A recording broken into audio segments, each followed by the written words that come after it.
నిన్న మీ పెద్దమ్మ కూతురు ఎవరో వస్తున్నారన్నా? అవును, నాకు అక్క, నీకు వదిన వద్ది.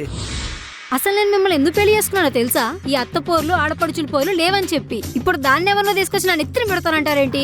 అది కాదే, మన సొంతోలు దగ్గరోలు.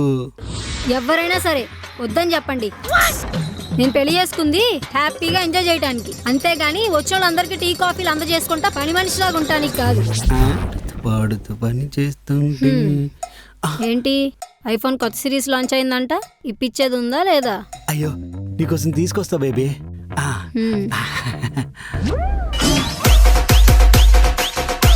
ఏమండి,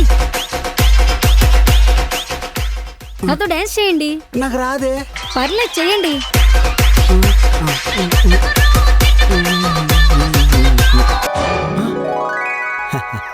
చాలా కళా పోషకాలు ఉన్నాయి మీకు. అదేంటండి, మీరు చెప్పమంటేనే కదా చెప్పాను. అవునే, మీకెవరికైనా ఫ్యూచర్ అంటే పిల్లలు బాధ్యతలు అవేమీ లేవు. ఎంతసేపు ఎగడ్డాలు గెంతడాలు, ఇంకో దానికేమో బంగారం డబ్బు, ఇవేనా?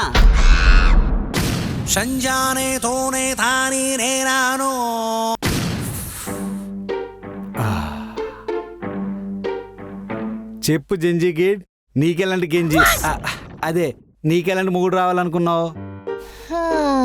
మొగుడా? ఏంటి అంతసేపు ఆలోచిస్తున్నావు? ఈ కాలంలో మొగుడు గురించి ఆలోచించే తీరిక ఎవరికి ఉంటుందండి? అయితే సిచ్యువేషన్షిప్ లేదా లివింగ్ రిలేషన్షిప్. సిచ్యువేషన్షిప్పా? అదేంటే? అంటే ఇప్పుడు మనిద్దరం లవర్స్ అనుకోండి.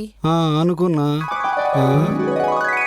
కమల్, నిన్నేమో నువ్వు కేఫ్ కి తీసుకెళ్తాను అన్నావు, నేనేమో ఫిక్స్ అయిపోయాను. నువ్వు రాలేదు, తీసుకెళ్లేదు. వేరే పని నుండి రాలేదు బేబీ, సారీ. రేపు వెళ్దాంలే. అలా ఎలా కుదురుద్ది? నేనేమో స్నాప్ లో స్టీక్ పెట్టుకుందాం అనుకున్నాను, అది కూడా కేఫ్ లో పెట్టుకుందాం అనుకున్నాను. సర్లే, రేపు పెట్టుకుందులే. ఇలా అయితే నా వల్ల కాదు కమల్, నీతోని బ్రేకప్.